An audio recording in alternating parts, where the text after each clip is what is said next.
vous propose qu'on parle des traîtres. Europe Écologie Les Verts et le PS. Parce que, je sais pas si vous avez vu, mais ils sont allés discuter avec Macron. Donc, on va voir ce que Marine Tondelier va nous dire de ce qu'on est sorti. Bonsoir Marine Tondelier, vous êtes la secrétaire nationale des écologistes, vous êtes en duplex de Rennes avec nous. Vous discutez effectivement avec le gouvernement de cette question du budget, de cette question des retraites. Quelles sont les toutes dernières informations que vous avez? Est-ce que vous êtes optimiste ou pas de la discussion que vous avez avec le gouvernement? Je ne sais pas si un seul politique de ce pays peut être optimiste en ce moment. Ce serait assez irréaliste et même déplacé dans un contexte où on s'enferme progressivement dans une impasse institutionnelle et dans un contexte où la France n'a toujours pas de budget, ce qui va poser de graves problèmes économiques et sociaux. Moi, je suis en lien avec des présidents de grosses associations qui ne vont pas recevoir leurs subventions, avec des... Mais ça, je comprends pas leur placement. Alors, on n'a pas de budget. C'est la merde. On est tous d'accord que ne pas avoir de budget pour un État, oui, c'est la merde. D'accord. Soit. Pour autant, en fait, si un budget qui est adopté, il va être sur la base des macronistes, et c'est un budget qu'on veut pas, et qui, dans tous les cas, va foutre la merde encore plus.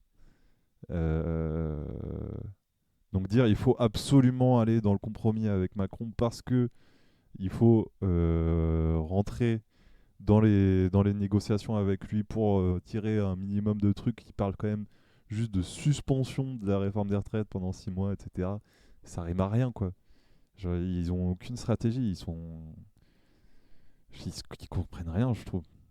Genre, qu'ils aillent faire des compromissions avec le gouvernement, ça va juste leur enlever toute crédibilité. Ça va juste faire péter le NFP parce que ils sont engagés sur un truc, le programme. Et là, ils sont en train de nous la mettre à l'envers en mode. Mais pas, je parle pas en mode. Ils sont en train de la mettre à l'envers à LFI. Ils sont en train de la mettre à l'envers à tous les gens qui ont voté pour le NFP. Genre, justement, en arrivant en tête, il faut garder le. Il faut continuer le rapport de force. Je sais pas, c'est avoir une très court terme, une vision très court-termiste de la politique, je trouve. De toute façon, Macron peut faire passer un budget spécial pour payer les fonctionnaires. Ouais, non, mais des trucs comme ça, de toute façon, il y a des solutions, hein. C'est que là, toutes les collectivités ont gelé l'argent. Si ça ne débloque pas vite, j'imagine que certaines assos pourraient canner. Ben ouais, mais encore une fois, le problème, c'est pas. Le problème, c'est le problème, c'est Macron, en fait. En même temps, il faut payer des gens, donc c'est normal de penser à court terme. Eh non, mais je dis pas que je dis, on est tous d'accord que c'est la merde hein, qu'il n'y ait pas de budget. Mais s'il y a un budget, en fait, dans tous les cas, ça va être quand même la merde. Et là, il y a quand même un moyen de les pousser à bout, en fait, à dégager. Parce que concrètement, là, si ça va jusqu'en 2027, ça va être trop la merde, quoi. Il faut accentuer le rapport de force, moi, je trouve. L'argument pour élever PCF et PS, c'est de dire on va aller discuter avec le gouvernement Bayrou, qui semble être plus côté gauche que extrême droite. Mais quand t'écoutes Bayrou, il est OP pour discuter de tout, mais changer sur rien. Non, mais c'est surtout que là, ils sont en mode genre, elle va le dire, mais on va regarder la vidéo. Mais à un moment, elle dit genre, on y a été, et ils nous ont dit, on n'a pas encore réfléchi à ces sujets. C'est-à-dire, ils ont accueilli des gens pour des négociations, ils n'ont pas réfléchi aux trucs sur genre l'écologie, etc. Sur la justice sociale, sur la réforme des retraites. Enfin, soit ils se foutent de leur gueule, ce que je pense qui est plus crédible, soit ils s'en foutent en fait. Ils en ont rien à foutre. S'ils étaient prêts à faire des compromis, ils auraient nommé quelqu'un du NFP au gouvernement, à la tête du gouvernement. Là, il y aurait eu une cohabitation et des institutions plus stables. Et là, on aurait pu avoir un budget. Voilà. Donc à un moment, faut pas tout inverser, il faut arrêter d'aller dans leur sens en fait. C'est ça qui fait que la gauche est plus crédible. Très rapidement, là on est le 8 janvier, alors peut-être qu'on ne s'en rend pas encore compte très bien, mais de jour en jour, on va se rendre compte très rapidement que les appels à projets culturels, environnementaux sont bloqués et que une France sans budget, c'est quand même une France compliquée, et que les personnes qui seront en première ligne de cette absence de budget, qui en seront les premières victimes, sont plutôt les personnes que nous, écologistes, défendons, les personnes les plus vulnérables, et que, évidemment, qu'on doit tout faire pour trouver une solution. C'est notre rôle de responsable politique. Dans le mot responsable politique, il y a le mot responsable, mais on peut pas on peut être responsable pour deux, mais c'est quand même mieux quand on est responsable à deux. Donc nous avons, je pense, fait Est-ce preuve qu'il y a de eu des responsabilité, avancées ces dernières accepté heures? d'aller discuter. En fait, là où pour moi c'est pas crédible, c'est que ils partent sur le principe que en fait les gens ce qu'ils attendent c'est juste qu'on fasse des trucs pour eux. Mais sauf que ça marche pas comme ça en fait. Les gens ils ont des attentes. Vraiment, il y a des gens ils ont besoin de que la réforme des retraites saute. Il y a des gens ils ont besoin que le SMIC soit rehaussé. Il y a des gens ils ont besoin que on fasse une politique pour les sans-abri. Il y a des gens ils attendent tout ça. Ils veulent que ça soit fait. Et c'est pour ça qu'ils ont voté pour le NFP. L'ensemble du NFP. Du PCF à LFI en passant par PS et ELV. Et là, en fait, eux, ce qu'ils font, c'est qu'ils restent sur leur stratégie au moment juste après l'élection, où ils ont commencé à dire ouais, faut pas y aller avec je sais plus, les 300 mesures, un truc comme ça de l'avenir en commun. Faut y aller avec 10 points importants et les mettre en avant et essayer de les appliquer en rentrant dans le gouvernement ou en rentrant dans la négociation avec eux. En se disant c'est bon, on a le rapport de force. Mais ils en ont rien à foutre. Surtout qu'à eux trois, ils pèsent rien dans le rapport de force. Macron, il en a rien à foutre. Et lui, il essaie juste de gratter quelques gens au PS qui le rejoignent pour que, en fait, il puisse avoir la majorité et faire ce qu'il veut. C'est tout.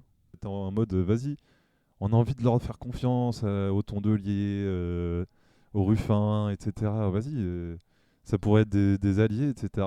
Ils sont, je sais pas, ça pourrait être intéressant en fait qu'ils soient vraiment alliés. Sauf que ils ont une stratégie politique en fait, qui est tellement court-termiste qu'ils pensent juste à leur poste, en fait. Tu vois, là, c'est juste de la com, ils vont rien changer, quoi.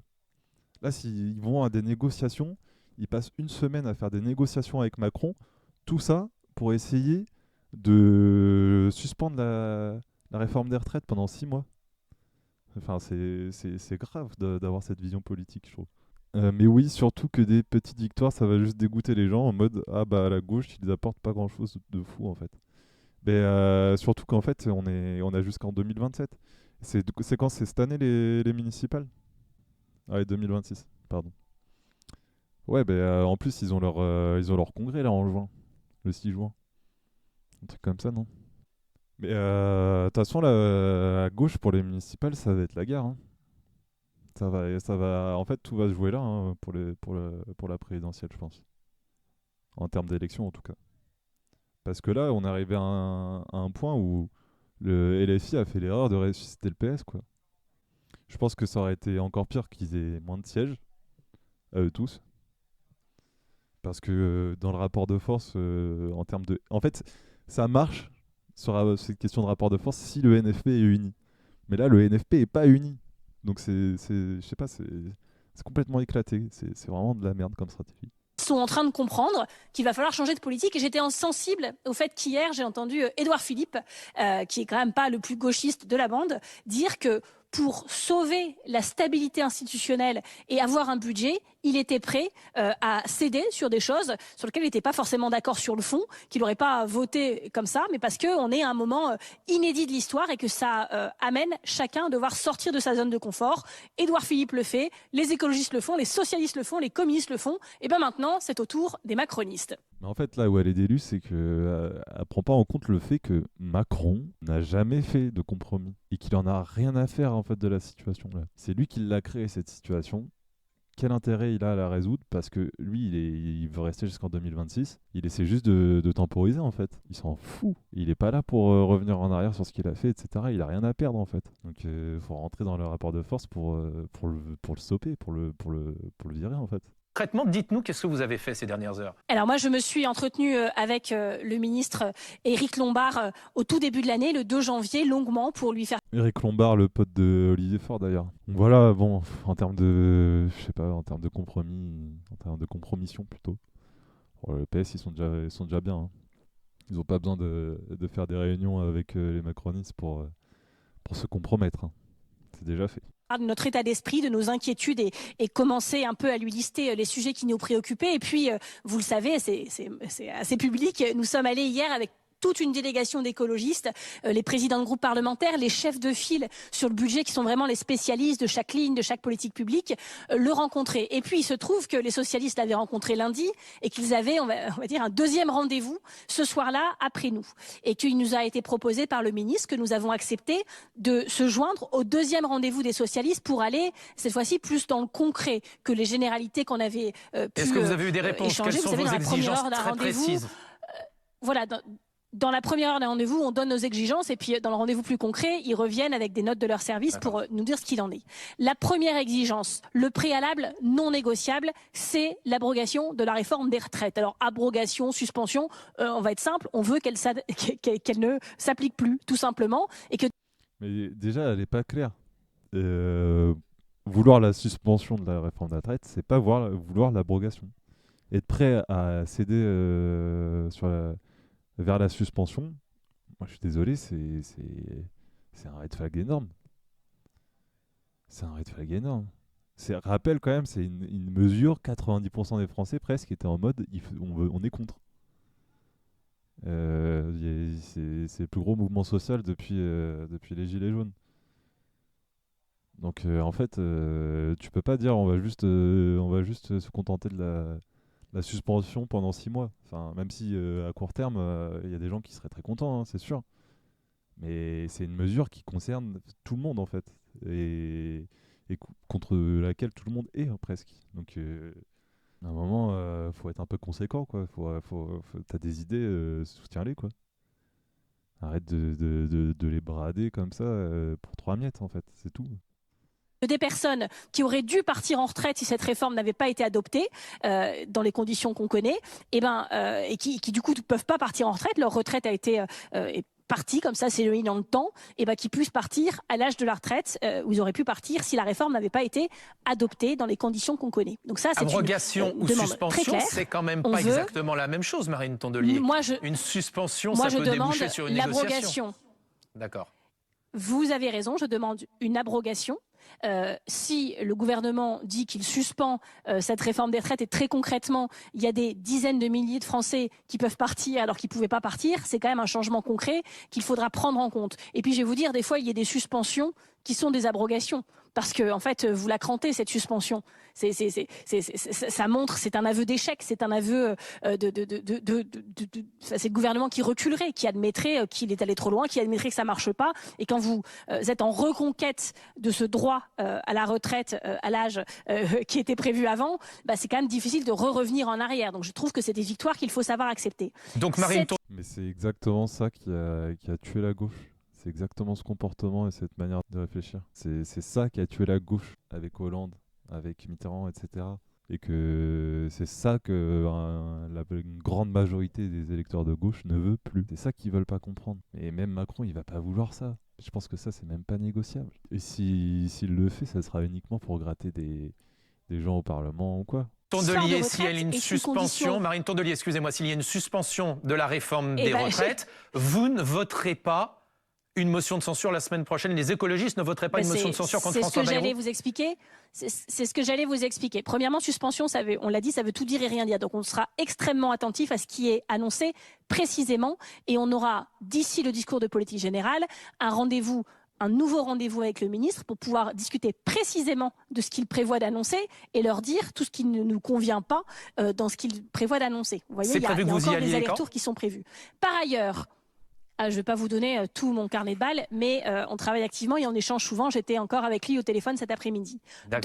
Et le fait qu'il ne soit pas prêt à censurer, c'est de l'inconstance. Pourquoi ils ont voté la censure contre Barnier et ils ne voteraient pas celle de Bayrou? Ça n'a aucun sens. Ça n'a aucun sens. Mais même rien que par rapport... En fait, faut revenir à la base. Ils ont été élus, ces gens-là. Ces gens-là ont été élus il y a un peu plus de 6 mois, on va dire. Mais l'été dernier, les gens ont voté majoritairement pour eux, pour qu'ils appliquent un programme qui est celui de l'avenir en commun, de la NUPES, et qu'ils soient sérieux là-dessus. Et le nombre de gens qui disaient ne nous trahissez pas, je sais pas. Il y a que 6 mois qui séparent des gens qui disent oui, on va mener le combat jusqu'au bout, à des gens qui disent oui, ben on va aller discuter avec Macron pour se faire avoir. Je sais pas. Deuxièmement, cette suspension, abrogation de la réforme des retraites est une condition nécessaire. J'insiste bien sur le nécessaire, il n'y a pas de discussion sans ça, mais non suffisante.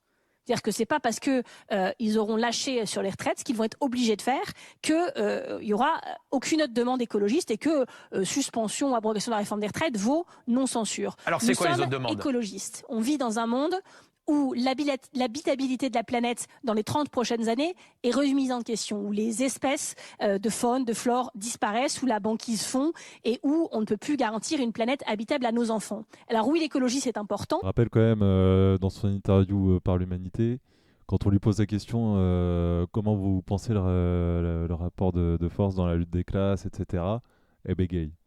Et comment vous essayez de mettre une société en place différente de celle du capitalisme pour éviter les problèmes écologiques, etc., ou au moins pouvoir s'adapter, elle bégaye. Elle a rien à dire sur le fond, elle a rien à dire là-dessus.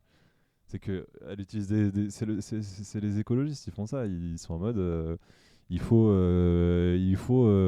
baisser le réchauffement climatique. Mais t'as rien compris, ça marche pas comme ça.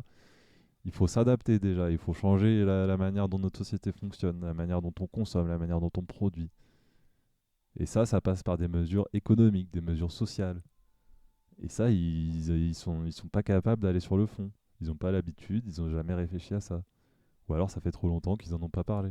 Parce qu'ils s'en foutent. Parce qu'ils s'en foutent. Eux, ils ont juste leur créneau, on parle d'écologie, ça plaît à des gens, hop, on a un poste. Et je pense qu'ils ont certaines idées de gauche, hein, c'est pas le problème.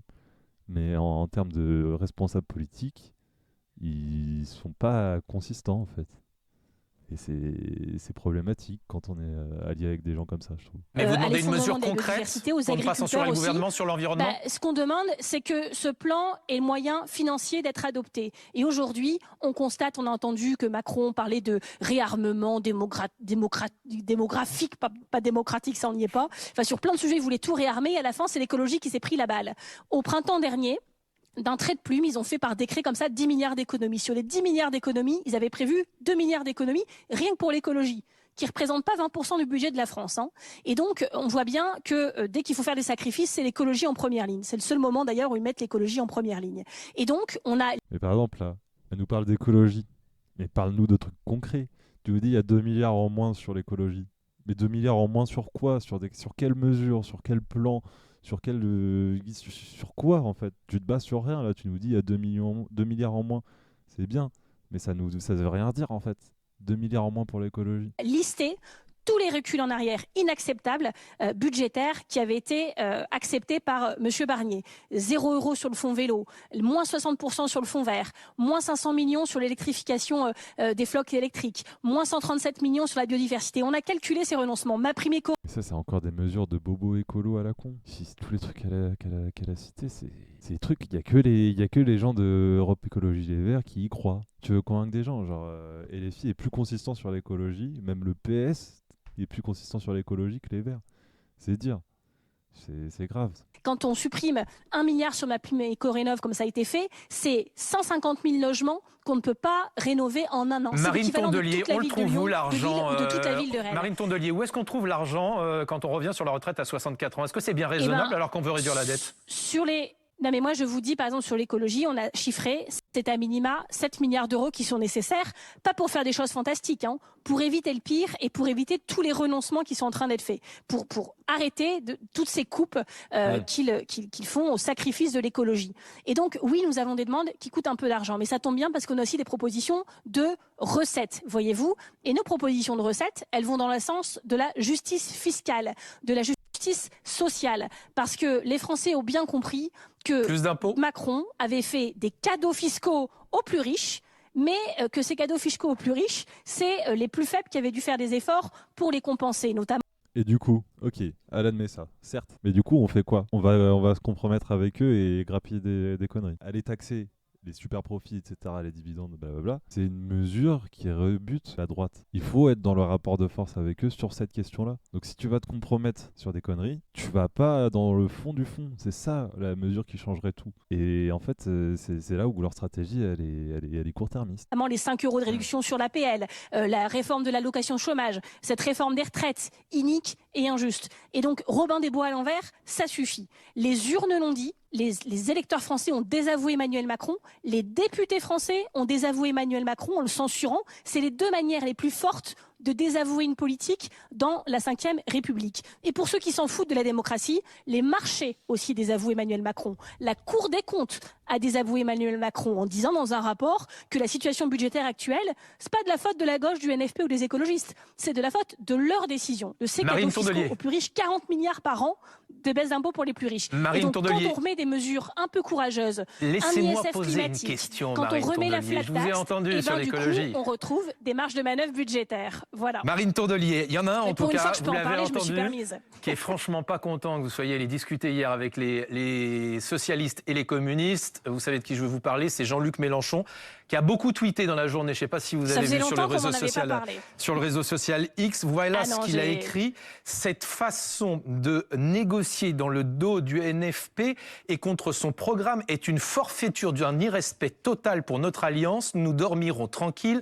La petite gauche traditionnelle n'a rien à offrir et ses négociateurs sont juste ridicules de servilité. Marine Tondelier, vous êtes ridicule et servile ? Ouais, il y allait un peu fort. Hein. On va pas se mentir, il s'est lâché. Mais en même temps, attends, ça fait 50 ans qu'il vit ça, quoi. Avec le PS, etc. Donc bon, moi je comprends son exaspération. Déjà, je suis contente que M. Mélenchon ait un sommeil de qualité. Vous m'en voyez réjoui. Par ailleurs, je ne passe pas ma vie sur Twitter et je pense qu'il devrait faire de même. Et si vous voulez, moi, mon sujet cette semaine, c'est pas Jean-Luc Mélenchon. C'est les Français victimes de plans sociaux. C'est les emplois associatifs qu'on essaye de sauver. Et c'est les solutions qu'on essaye de trouver. Et je suis désolée, mais je défends les Françaises et les Français les plus vulnérables qui n'ont pas le luxe d'attendre le grand soir. En fait, c'est grave de dire qu'on attend le grand soir, etc. C'est pas ça.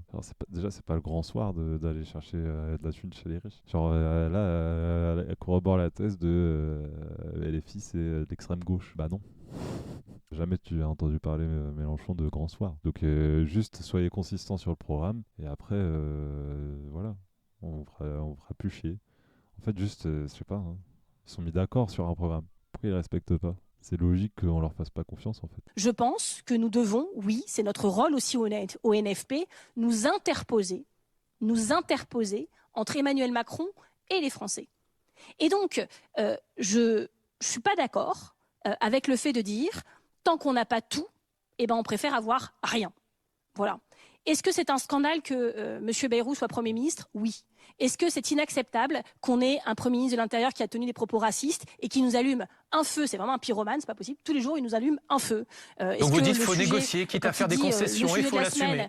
Non mais attendez, quand il dit le sujet de la semaine, ça va être est-ce que les accompagnatrices scolaires ont le droit de porter le voile ou pas ? Sincèrement, si c'est ça la priorité cette semaine du ministre de l'Intérieur, c'est qu'il est à côté de la plaque et pas à la hauteur de son job. Je suis très claire là-dessus et j'ai dit plusieurs fois que Retailleau à lui-même, il valait censure. Je suis claire là-dessus.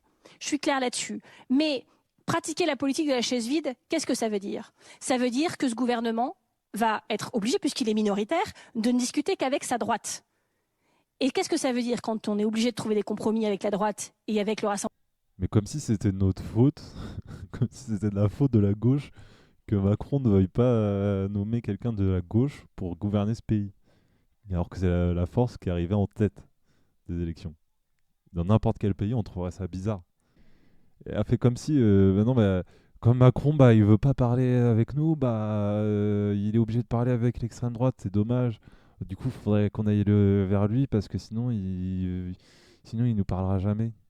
Mais attendez, le problème, c'est que Macron veut pas discuter avec des gens qui ont été élus par le peuple souverain. Non. Qui veut pas que ces mêmes personnes gouvernent le pays alors qu'ils ont gagné les élections, qui permettent de faire ça, justement. Qu'ils n'ont pas fait un barrage républicain ensemble contre le RN et qu'aujourd'hui, ils font un barrage avec le RN contre LFI. C'est du foutage de gueule. Rassemblement national, ça veut dire qu'à la fin, nous nous partons du principe que on laisse faire sur la suppression de l'AME, sur des mesures qui sont démagogues, inefficaces et abjectes sur le plan humaniste. Moi, ça m'a tordu le bide quand, sous le gouvernement Barnier, on a eu cette semaine où Marine Le Pen, non seulement c'était elle qui, du coup, comme elle était en position de force, négociait des mesures de notre programme sur le ticket modérateur, sur le prix des médicaments, etc. C'est des mesures qu'on soutient. Et j'aurais aimé qu'on soit là aussi pour les défendre.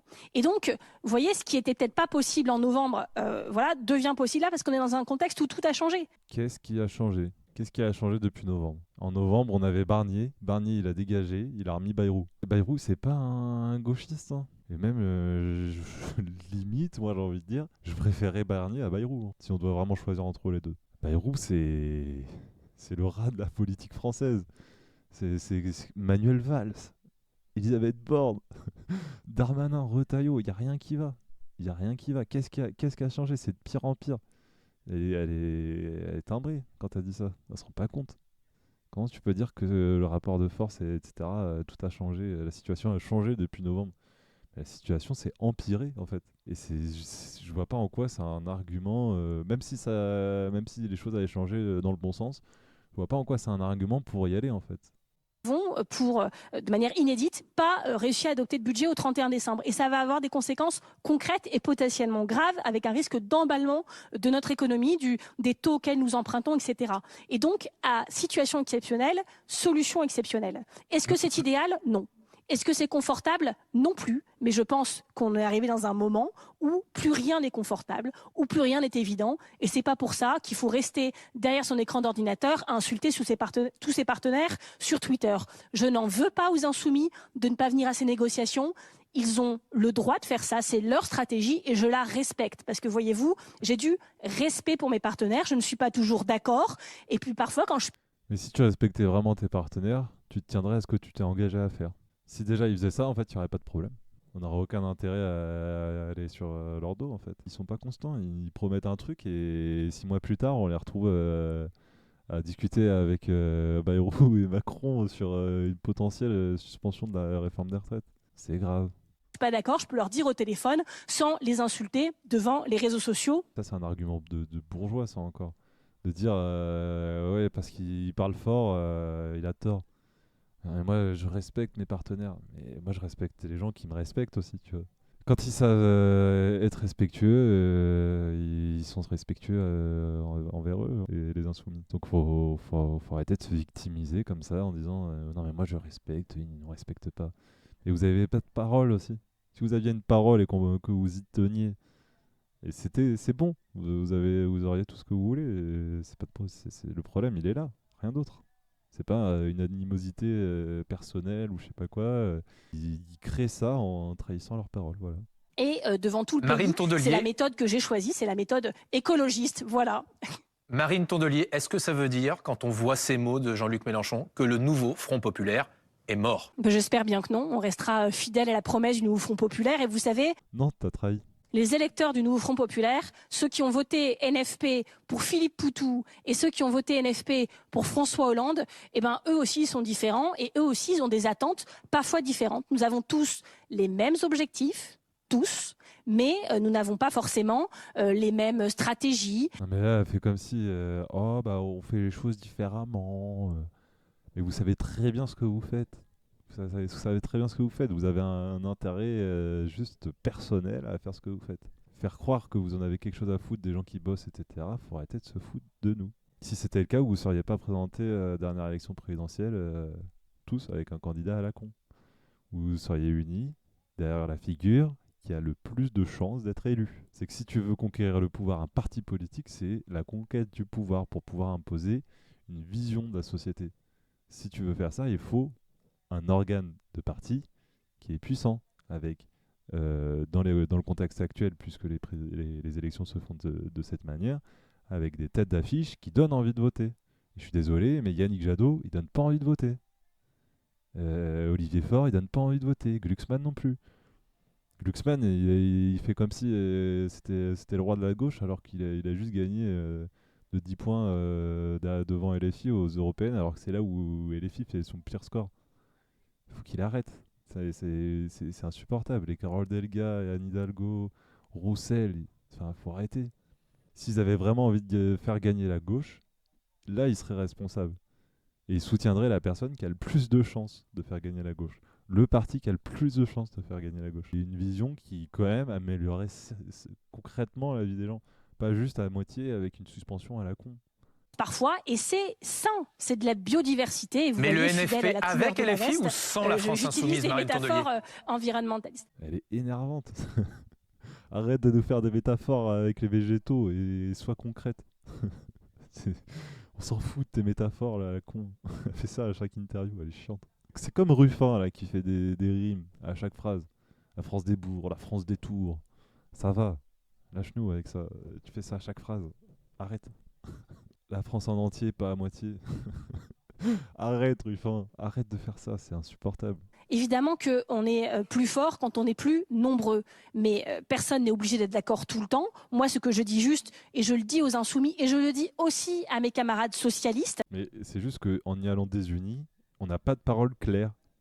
C'est-à-dire que les gens qui ont voté pour eux, ils attendent un discours clair, en fait. S'ils ont voté pour le NFP, c'est pour avoir la retraite à 62 ans, au minima, pour avoir les 1600 € à minima.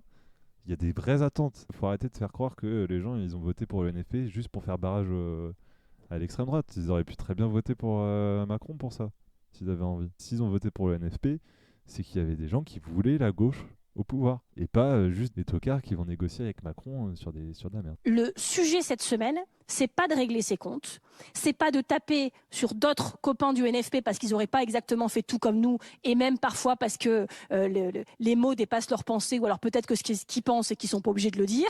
Là maintenant, tout ça ne m'intéresse pas. On perd trop de temps avec ça. Le sujet cette semaine, c'est les Français et chaque centimètre de ce qu'on pourra obtenir pour eux, pour améliorer leur quotidien et pour préserver leur lendemain. Justice sociale, justice environnementale.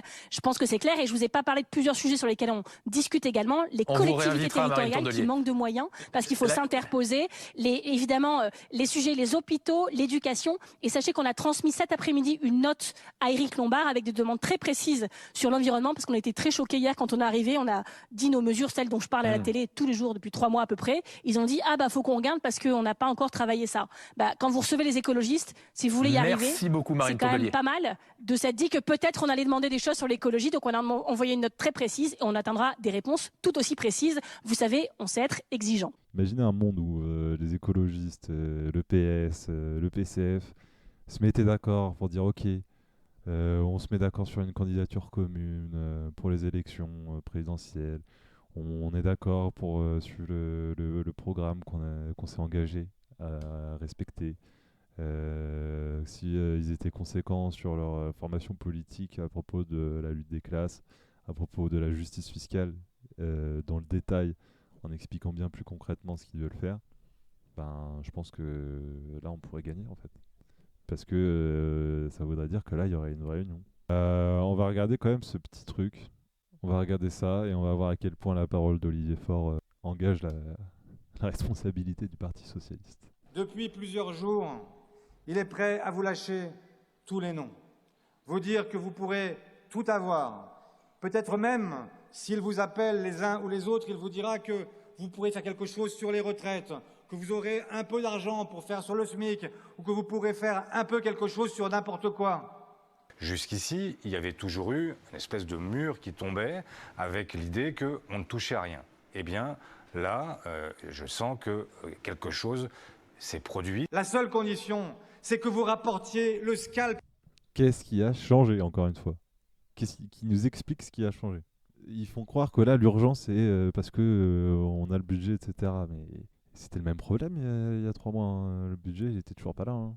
C'est pas parce qu'on a passé le 31 décembre que tout change. Pourtant, ils ont voté la censure il y a 3 mois. Ils acceptent le fait qu'on puisse leur reprocher d'avoir voté la censure et donc de foutre la France dans la merde. C'est tout ce qu'attendent les droitards pour taper sur le NFP. Alors que si tu dis juste, non, le problème c'est Macron parce qu'il veut pas nous laisser le pouvoir alors qu'on a gagné les élections, en fait, c'est bon. Et après, tu peux faire des vraies mesures. Si tu arrives à venir au bout de cette stratégie de justement corneriser Macron. Prêt à assumer une rupture avec les Insoumis au Mais- prix de cet accord sur les retraites, par exemple? Mais moi, Vous assumerez ça? Moi, j'assume de vouloir Oui, mais- servir les Françaises et les Mais Français. Que vous puissiez dire qu'il n'y a plus de majorité de gauche dans ce pays. Quand il n'y a pas de majorité, il y a recherche de compromis. Rappelle, il y a quoi? Il y a 3 mois d'écart, 2 mois d'écart entre ces deux vidéos. Comment tu veux faire confiance à des gens qui ont cette parole? La gauche du tout ou rien, c'est aujourd'hui la gauche du rien. Nous n'avons pas... Je crois qu'ils sont frustrés parce qu'ils voient bien qu'ils pourraient avoir une place au gouvernement et que à cause des LFI, ils peuvent pas. C'est juste ça, ils savent très bien qu'ils feront rien de toute façon même s'ils sont au gouvernement. l'ambition de faire appliquer tout le programme, rien que le programme du Front populaire. Voilà le calcul présidentiel et voilà ce que nous n'accepterons jamais. On ne Comme quoi, faut jamais dire jamais. Hein. va pas nous-mêmes scier la branche sur laquelle nous sommes assis. Nous ne pouvons pas créer nous-mêmes une instabilité chronique. Aucun socialiste n'acceptera jamais de devenir le supplétif de la Macronie. Ce que nous faisons en ce moment, c'est de voir s'il y a de bonnes raisons de ne pas censurer. Voilà ce que je sais, parce que nous sommes socialistes. Parce que nous sommes socialistes. Paye ton charisme. Je suis désolé, des gens comme ça, c'est ciao. Si c'est ça, l'aile gauche du PS, franchement, je préfère pas avoir de PS. Hein. Ils sont déjà contre nous. Je crois que c'est Coquerel qui disait ça. Et avec des amis comme ça, on n'a pas besoin d'ennemis.